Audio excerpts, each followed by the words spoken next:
मुल्क भर की तरह टोबा टेक्सी में भी यौम स्याह कश्मीर डे के हवाले से जिला कौंसल हाल में सेमिनार मुनक्कद किया गया। सेमिनार में डिप्टी कमिश्नर चौधरी अरशद, पाकिस्तान तहरीक इंसाफ के मरकजी रहनुमा मोहम्मद इशफाक, DSP सदर सर्कल रहमान कादर समेत मुलाजमीन, रेस्क्यू एहलकारों और शहरियों ने शिरकत की। सेमिनार में शरीक शुरका ने यौम स्याह के मौका पर बाजुओं पर स्याह पट्टियां भी बांध रखी थी।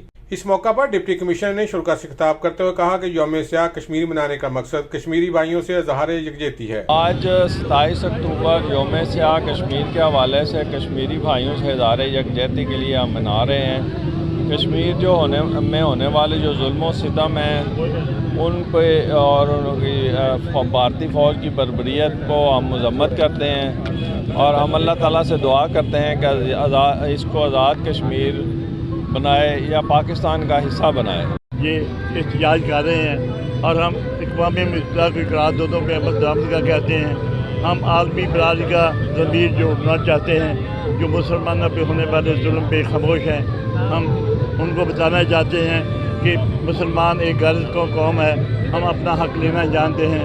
इंशाअल्लाह जब तक कश्मीर आज़ाद नहीं होगा, पाकिस्तान के अंदर जो जारी रहेगी, हम कश्मीर लेकर रहेंगे। वो कश्मीर जो है हमारे पाकिस्तान की शहर आ गया। कश्मीर पाकिस्तान का हिस्सा है और इंशाल्लाह पाकिस्तान का हिस्सा रहेगा और इंडिया की बर्बरियत जो है वो कश्मीर के मुजाहिदों का हौसला पस्त नहीं कर सकती।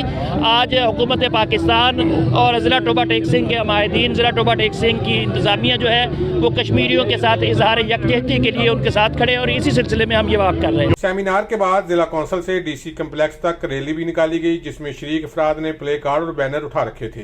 रैली मुख्तलिफ रास्तों से होती हुई DC कम्प्लेक्स पहुंचकर इख्तिताम पजीर हुई। कैमरामैन अली हैदर के साथ सुल्तान महमूद, टोबा टेक सिंह।